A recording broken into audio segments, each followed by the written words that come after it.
First, connect the GODIAG BMW CAS1 CAS2 Smart Key Test Platform and VVDI2.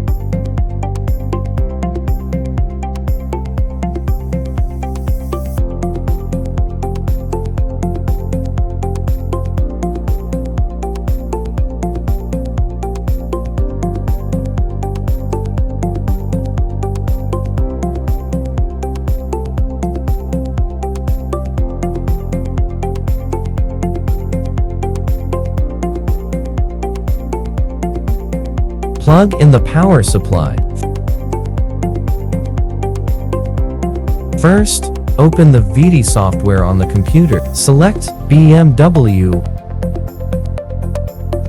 and click Connect. Click Read Code to read the code data.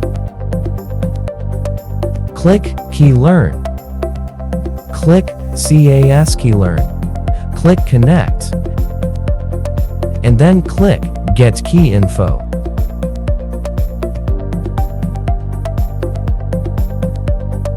Choose a blank key. Click Prepare Dealer Key with Programmer.